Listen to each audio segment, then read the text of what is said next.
Hey guys, welcome back to another video. And with no further ado, let's get into the weekly recap, starting back on Thursday with the Seahawks and the Cardinals.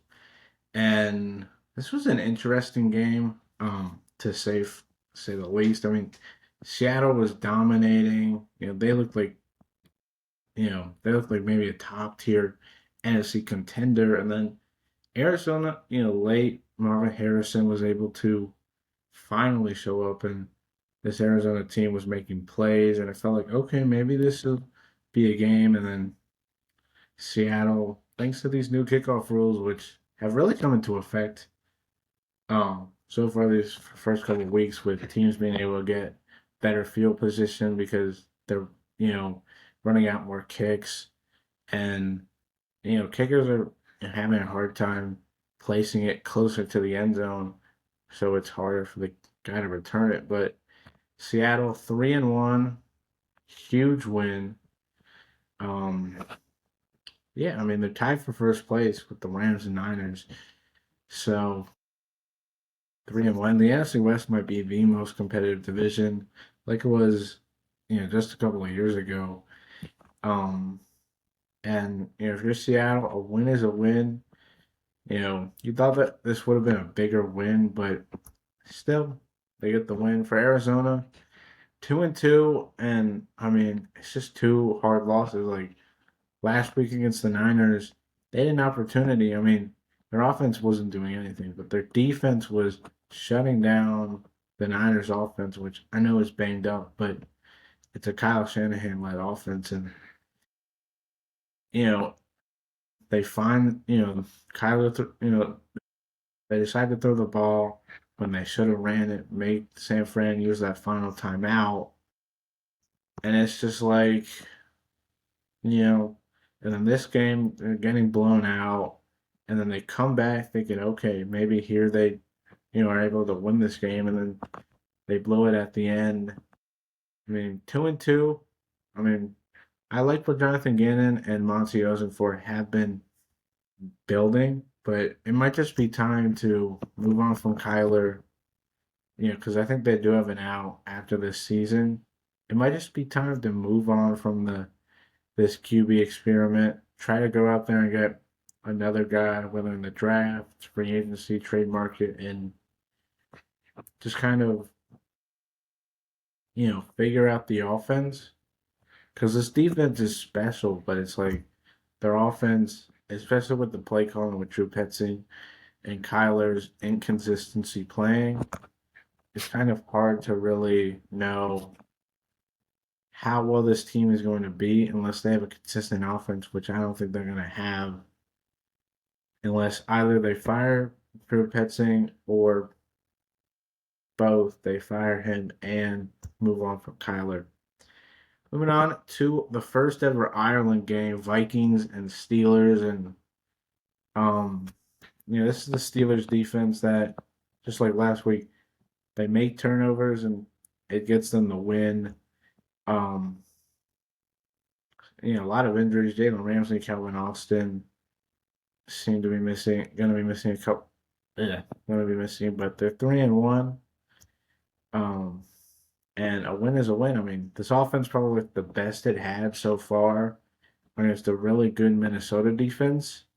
Um, and they're 3-1. They're at the top of the AFC North, and I mean, they had on the bye, and I mean, I'm not, because we always see this with Pittsburgh, just like last year, where they start off great.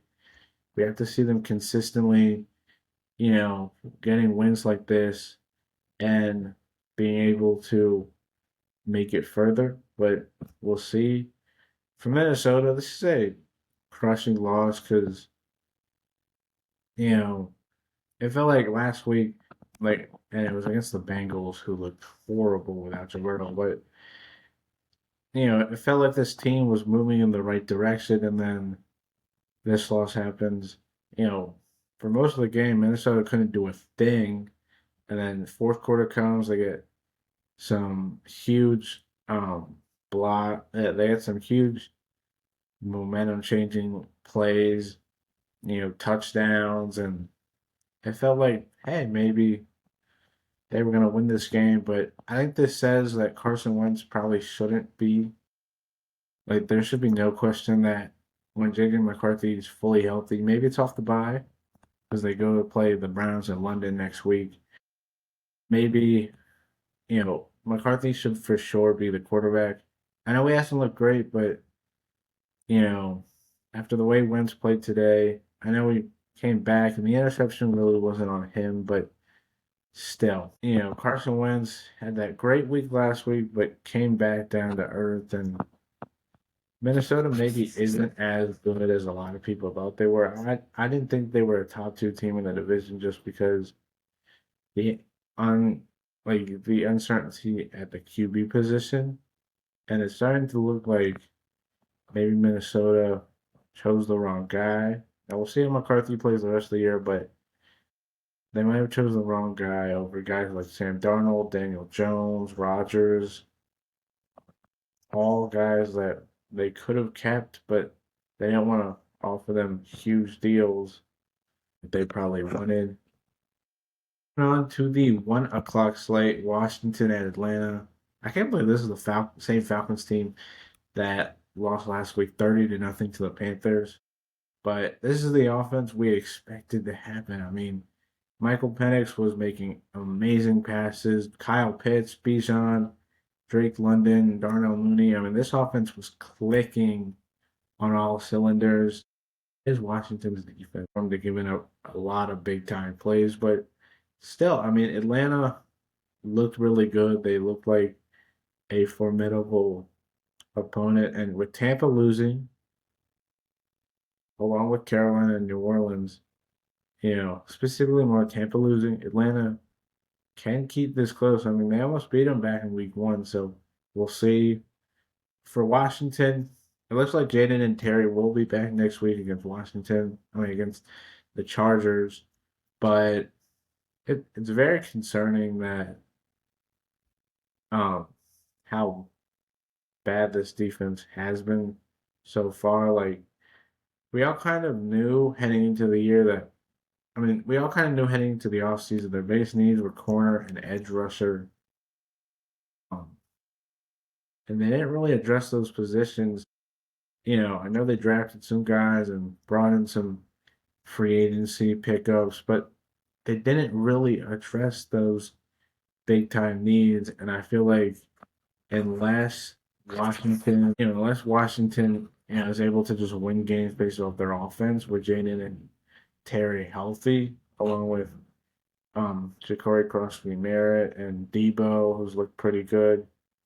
Um, unless they're able to win games with their offense, which is formidable, this might just be just a lost year where it's like they could have taken that next step to being one of the top teams in the NFC, and so far with how their defense has played, hasn't really looked the best. And their two wins came against the Raiders, who don't look very good, and the Giants, who did pull off a huge upset, but are still 1-3.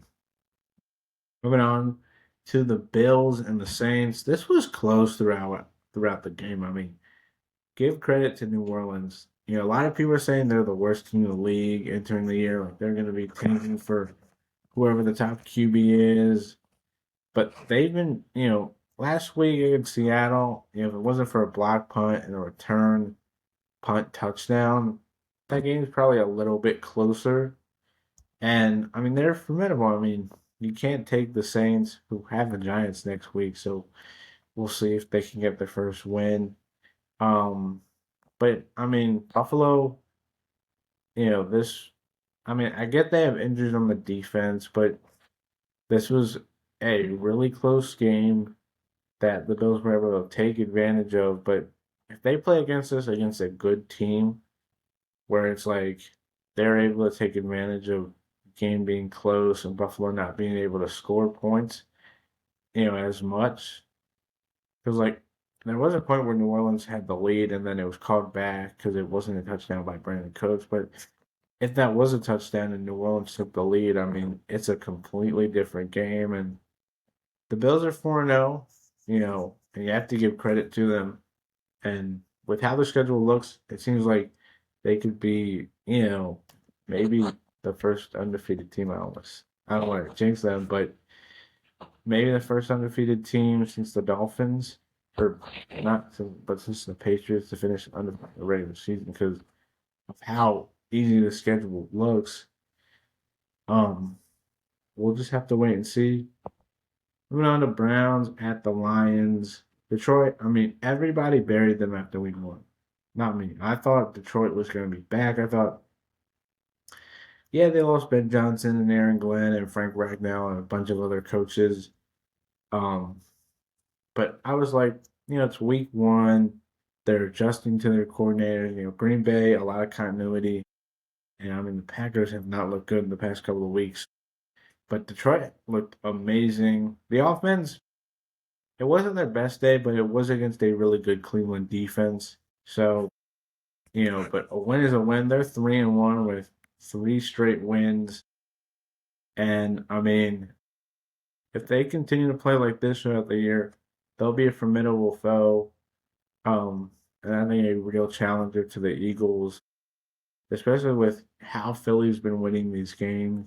I think it's a real possibility the Lions could be, you know, just as good as they were. They probably won't finish as with the same record, but I think they'll be, as good as they were last year.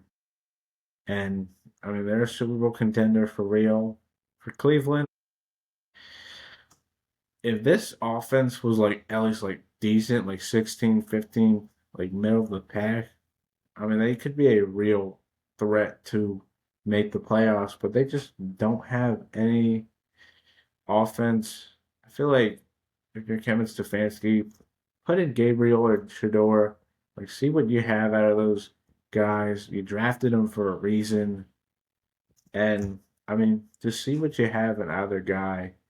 Just put them out there, see what you have, because I mean, we saw what Jackson Dart was able to do for the Giants as we'll talk about them. So it's like just put in the rookies, see what they can do, and maybe they can give a spark to this Cleveland team um, that's going overseas.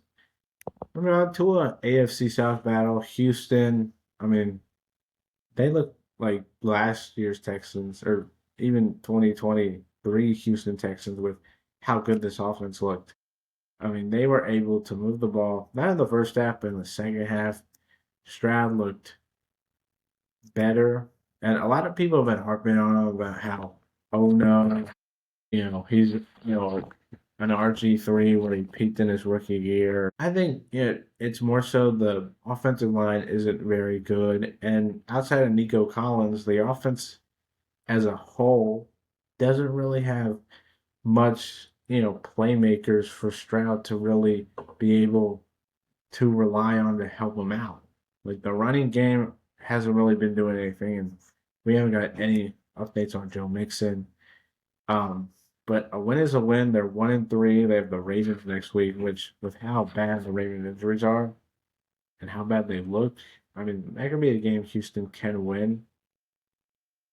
I mean, especially like the Chiefs' offense, which had not been the greatest, looked amazing. So maybe Houston's offense can get some momentum and start to get back to um, these wins. For Tennessee, I mean, it's going to be a lost season. Um, I mean, I know Cam Ward, people have been harping on for not been playing the best this past couple of weeks, but I mean, what is he supposed to do? I mean, his offensive line, even though they've invested draft picks and money into guys, it hasn't really worked out. He's getting beat up. And I mean, his receivers can't catch the ball. His coach, Brian Callahan, I'm surprised Brian Callahan hasn't been fired yet. Maybe Tennessee's just keeping him around until the end of the year. I don't know, but it's going to be a lost year. I mean, we've seen trends with four of the last five first overall picks. Trevor Lawrence, Bryce Young, Caleb Williams, and now Cam, all being set up to fail because of bad coaching, bad roster construction, hurting their QBs, where it's like they're not going to be able to succeed. And I mean, let's hope it doesn't hurt Cam, but I mean, what does that to see? To the Panthers and the Patriots and New England. I mean, this was the team I was expecting earlier on in the season. You know, playing well on offense, the defense making plays, and they finally showed up. They're 2-2. They got Buffalo on Sunday Night Football. That should be a good game. Drake May probably had his best performance so far as a NFL player, and it was against Carolina's defense. So, but New England looked really good. Special teams with the Marcus Jones touchdown and then another huge punt return to put them in Carolina territory. And they're 2-2, and with the AFC not looking the best right now, there's a possibility the Patriots could be, maybe making the playoffs this year just because, they have a very easy schedule where it's like if they continue to play like this, or at least like 50, 60% of like this, they could be a for real threat. And they could maybe be this year's Broncos of, a team out of nowhere that makes the playoffs. For Carolina, it's looking ugly for Bryce Young and his team. I mean, they got a huge score early, and you're thinking, like, okay, maybe, this will be a back and forth affair. And then Carolina just can't do anything. I mean, this defense, after last week, I thought, after last week, I thought, you know, maybe they were going to look better now throughout the year, but giving up 42 points to a Patriots team that their offense hadn't looked the best throughout the first couple of weeks is embarrassing. And then Bryce Young and his offense just couldn't do anything. I mean, and I don't know how much longer. I want to believe in Bryce. I want to believe that he will be a NFL quarterback for a long time, but it's just like how much longer, is Carolina going to keep him out there when it's like he hasn't been the best so far. Now, you know, I mean, we'll just have to see, but I mean, the Panthers might be looking for a quarterback in the offseason. I don't know, the Chargers and the Giants and Jackson Dart, like we mentioned earlier, looked phenomenal. I mean, he didn't have like a crazy stat line where it's like, oh my God, but he just looked really good. It looked like he brought an energy to the Giants that they hadn't had in a while. I mean, it looked like he was a pro. Like he looked like a veteran out there making huge plays on third down. Um, and maybe the Giants finally have found their QB. Um, and saved Brian Daboll and Joe Shane's careers. The sad news about Malik Neighbors, um, hope he recovers and is able to come back next year and play the best football of his career. Um, but and that turf at MetLife needs to be changed to grass. I mean, we've seen so many injuries now with Nick Bosa, Aaron Rodgers, Jalen Phillips, now Neighbors, along with plenty of other guys since 2020 who have had huge injuries on that MetLife turf. They need to get that changed, but that's for another video. Um, for the Chargers, I mean, Joe Alt's going to miss a couple of weeks, and without your top two tackles, LA might just start to fall apart. I mean, we'll see how they do the next couple of weeks, but without Joe Alt now, who was replacing Rashawn Slater on the left side, I think maybe, just maybe, offense isn't going to be as good as it was early on in the season. We'll see what happens, but I mean, the Chargers 3-1, no longer undefeated. Giants get the first win. Moving on to a battle of the undefeated where the Eagles won, and I mean, I'm still not that confident that Philly's going to be a for real threat just because the way they've won these games. Like Jalen Hurts didn't have a pass completed in the second half. And I mean they were up 24-6 at halftime and nearly blew it um at the end of this game, and it's just crazy. I mean, the way they win these games is a little concerning if I'm an Eagles fan, just because you're barely scraping by against teams that are you know really good for the most part, and it's just like what happens when they run into a team that doesn't make any mistakes, that doesn't make turnovers, helping Philly out. What happens then? Because if they run into a team like they did 2 years ago when they were scraping by with wins and then they ran into San Francisco and got destroyed, I feel like that could happen. Now, we'll have to see. I think this Philly team is better than that 2023 team, but it's just like they're not. Like they're winning games, but it's not really convincing and how much more are they going to win these games. For Tampa Bay, I mean, close game. They made it close at the end with those two 70-plus yard touchdowns to Ibuka and Bucky Irving.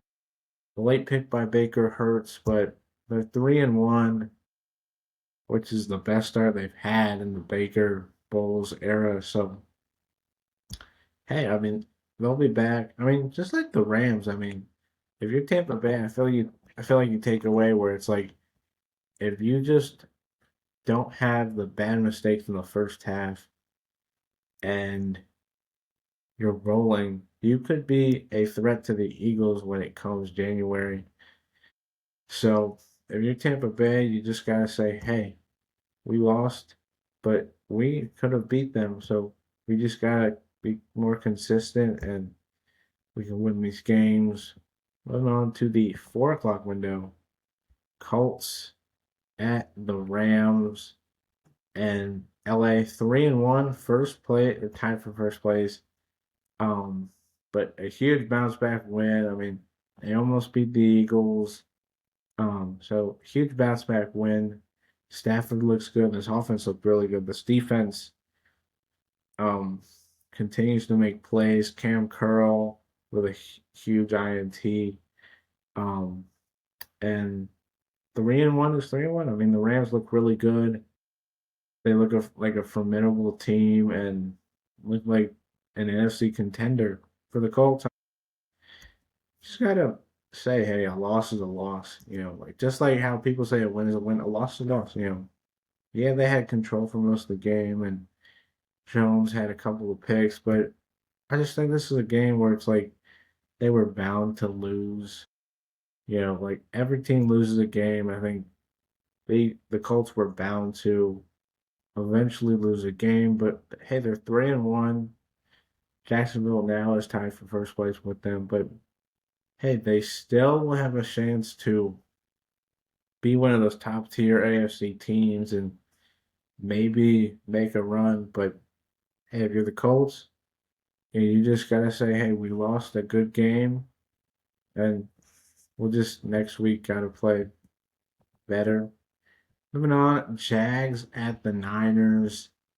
Um, I mean, everybody was saying San Fran was going to win this game before I know. So shout out to Jacksonville. Shout out to Travis Etienne. I mean, everybody had given up on it. Everybody was saying, oh, they need a sharp basal too and Tank Bigsby. They need to move on from Etienne. Well, he's looked really good so far, and especially in this game, he had some huge runs, making plays. Now, I didn't like how close it was at the end. Like, it felt like Jacksonville in the first half had control of the game and then almost let it slip away. But then huge plays by this defense, which is much improved. And they're 3-1, tied for first place. And with Houston 1-3, not looking the best. I mean, the Jags and Colts could be battling for first place. And hey, I mean, if you're Jacksonville, this is what you know.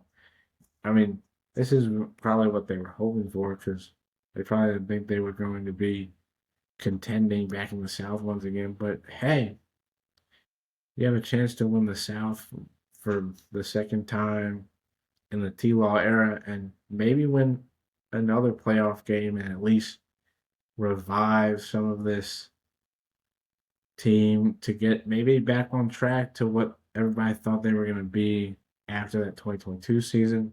The Niners, I mean, injuries are playing a big factor. Purdy also didn't really play the best game. And I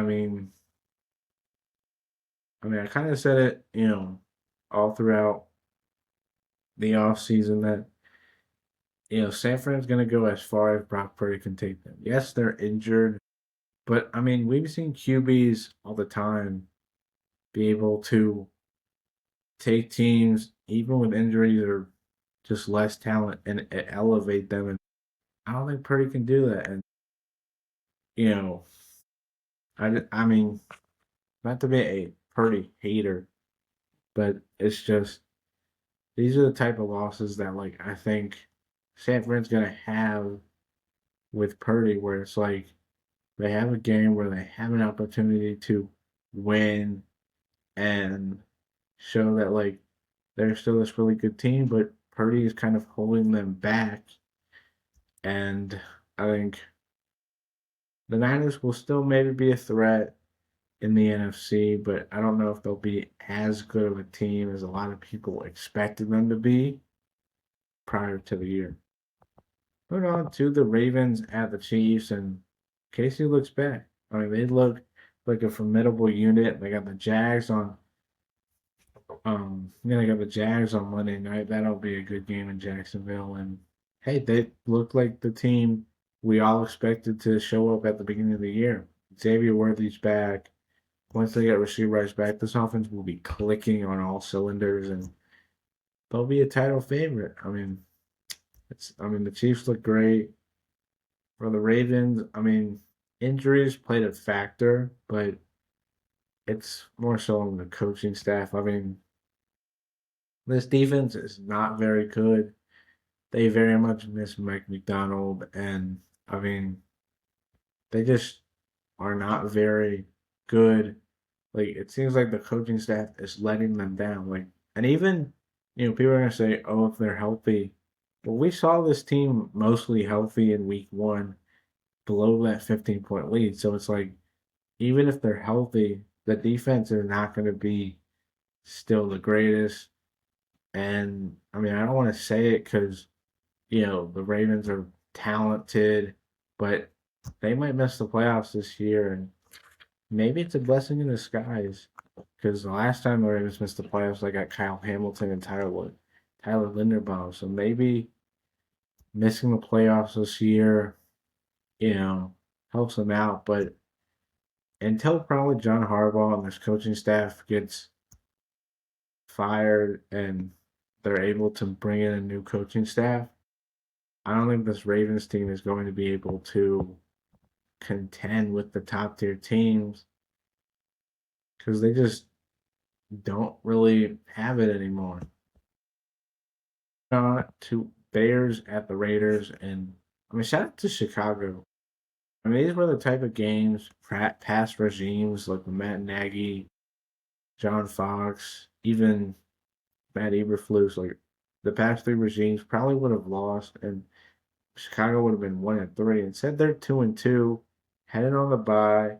They got Washington, New Orleans, and Baltimore the next three games, all winnable games, and this felt like a Bears team where it's like if they win this game, if they show that they can be able to win these close, ugly games where it's like you don't really believe either team is going to really benefit with a win. So say, and they get it.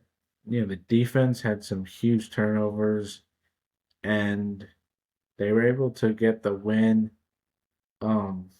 Block kick at the end. And they're 2-2. Ben Johnson apparently now has more Sunday wins than Matt Eberflus ever had, which is crazy to say. But hey, the Bears are 2-2. Caleb looks good. this offense clicking, this defense looking better. And I mean, the Bears might just, with the Packers and Vikings, not looking as good as everybody thought they were preseason. The Bears could be a sneaky team, all said and done, could be closer to the playoffs at the end of the year, where it's like they maybe could sneak in with just the right things for them. Meanwhile, for the Raiders, I mean, this is what Geno Smith is. Another three interception game. And obviously that wasn't the reason they lost the game, but it's just like the Raiders are 1-3 now. They've lost three straight after that week 1 win over the Patriots. And it's just, you know, everybody kind of thought Vegas, bringing in Pete Carroll, bringing in Geno, this team would be a lot better than they were last year, but they're still losing games where it's like they need to win these games. And 1-3 with the Chiefs now back at 2-2, and the Raiders now firmly in last place. I think they can still win some games down the stretch and be competitive. I just don't know how much Geno Smith and this team can look good. But shout out Ashton Genty. He had probably the best game. After everybody was calling him a bust and saying it was a waste of a pick, he looked really good. And maybe he can continue this and the Raiders can get some victories. We'll see. Moving on to Sunday Night Football, Packers, Cowboys. What to say? Dallas. I mean, this offense has looked phenomenal under Brian Shanahan. I mean, it felt like that blocked extra point that Dallas returned for 2 points was, like Brian Schottenheimer said, the reason they were able to stay in this game. Because if Green Bay goes up 14-0 and Dallas isn't doing anything on offense and Green Bay is rolling down, this is probably a blowout. But Dallas, I mean, stays in the game, able to make plays, and I mean, their offense looks really good. Their defense looks like it might be one of the worst in the league. So they'll have to get that figured out. But I mean, if they can go toe to toe with a Packers team that everybody was saying, is a Super Bowl contender after the first 2 weeks, I think Dallas could be a formidable team. Not make the playoffs, but be formidable where it's like they can go toe to toe with the top tier teams and play well.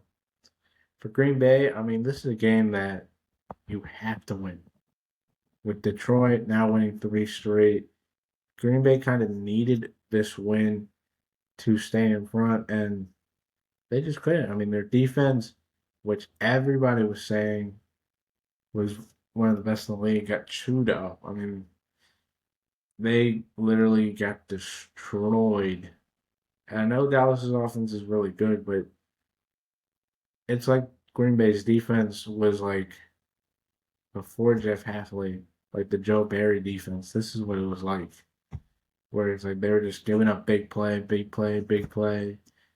Um, and it's like Green Bay. This is more of a loss on the Packers and a win for the like. Even though it's a tie, it's more of a loss to the Packers and a win for the Cowboys because Green Bay was expected to dominate, was expected to easily win this game, while Dallas wasn't expected to look that great against a good Green Bay defense. So it's more so like this is a win for Dallas because they went toe to toe with the Packers and almost won. It's a loss for Green Bay because they were told they were gonna blow them out. They were told like Green Bay's gonna win this game, like, and they had Dallas had a plan to stop Micah to you know make plays, and they did. And George Pickens had a breakout game as a Cowboy, looked really good. And I mean, this Dallas team, not a Super Bowl contender, but they can be a formidable adversary for plenty of teams. And then moving on to Monday night, Jets at the Dolphins. Um, Miami first win of the year. I mean, not looking like the worst team anymore, but I mean, Miami They just played well. Darren Waller with his first good game since becoming a Dolphin. Um, 2 touchdowns. It is sad to see Tyreek Hill is going to be out for the year with a torn ACL. So hope he recovers, along with everybody else who got injured this week. I mean, you never want to see guys get injured, and you hope the best that they can recover and become the best players they are. But Miami, really good, and they got the Panthers next week on the road, so that could be a win. Miami could be close to 500 or even over 500 over the next couple of games with who they play. Maybe the Dolphins could make a spark. We'll have to see. For the Jets, I mean, it was the mistakes. I mean, the 3 turnovers, the plenty of penalties they had that really hurt them. I mean, the Jets win this game if it wasn't for the turnovers and penalties. Like, if they don't turn the ball over on the goal line, if they don't have those fumbles leading to Miami scores, then the Jets win this game. And they had so many pre-snap penalties, and they did miss a couple penalties that should have gone on the Dolphins to help out the Jets. So the officiating wasn't the greatest, but 0-4. Um, the Jets, I mean, the season is not going the way a lot of people hoped it would. Now, I do think this team um can be better. I mean, remember the Bears the last, with Justin Fields when the last time he started 0-4, they finished 7-10. So not saying this team will, but I'm saying I don't think the Jets are gonna finish because like the teams that are always the worst at the beginning of the season, who like the first 4 or 5 weeks, usually don't end up being the worst teams because they usually end up figuring things out, winning games later on in the season. Meanwhile, a team that like is 1-3 or 2-2 right now usually ends up kind of losing a lot of more games, and they end up being the worst team. So I don't know the Jets are gonna finish as the worst team, but it's just they've had 3 games now where penalties and like it's just if the Jets don't hit kick themselves in the foot in those 3 games, they could be 3-1 and not 0-4. And final game, Bengals at the Broncos.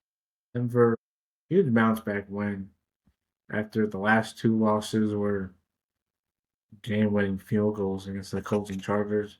2-2, they got the Eagles next week, which will be a huge challenge. But Bo Nix look better. I think the Broncos are still going to be a team to watch for in the AFC. I just don't think they'll be as good as a lot of people believe they were going to be in the preseason. And, I just don't think the Broncos, um, I think the Broncos will still be a very good team. I just don't think they'll be as great as people were saying they were going to be.